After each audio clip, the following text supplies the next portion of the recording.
নমস্কার, বাসনার cooking video. এখানে একটা ফ্রাই প্যান বসিয়ে দিয়েছি। ফ্রাই প্যানটা গরম হয়ে গিয়েছে হালকা। এখন দিয়ে দেব জল। জলটা দিয়েছি, ফুটতে শুরু করে দিয়েছি।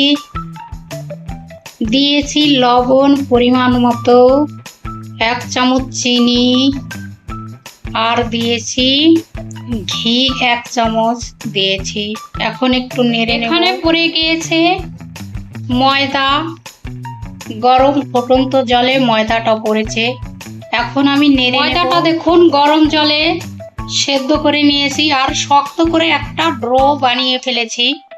এখন হয়ে গিয়েছে। ময়দাটা দেখুন নামিয়ে নিয়েছি। এখন ঠান্ডা করে নেব। এখন প্রচণ্ড পরিমাণে গরম, হাত ধোয়া যাচ্ছে না।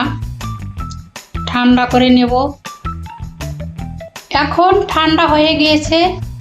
উপরে 1 চামচ ঘি দিয়েছি। এখন হাত দিয়ে মেখে একদম সুন্দরভাবে মাখিয়ে নিয়েছি। দেখুন কতটা নরম করে মাখিয়েছি। দেখুন অনেকটাই নরম, একদম নরম করে মাখিয়েছি। এখন রেখে দিব 10 মিনিটের জন্য। একটা বাটি বসিয়ে দিয়েছি আর দিয়েছি 1 বাটি চিনি। দেখুন চিনিটা পড়ে গিয়েছে। এখন দিয়ে দেব জল পরিমাণ মতো। জলটা পড়ে গিয়েছে।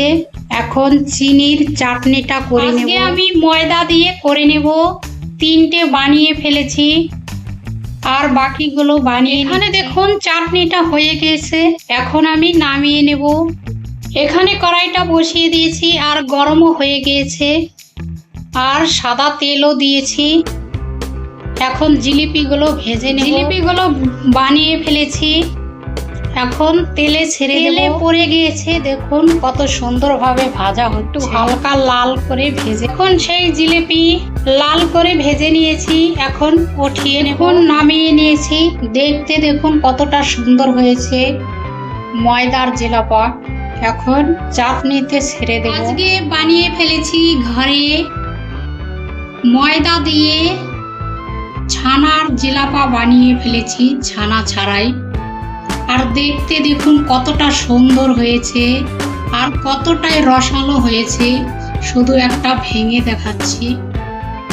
এই দেখুন, দেখুন ভিতরের দেখুন শুধু কতটাই রসালো হয়েছে। দেখুন সেই জিলিপি, ছানা ছাড়া জিলিপি। কেউ ভাবতে পারবে না যে এটা ছানা ছাড়া জিলাপি।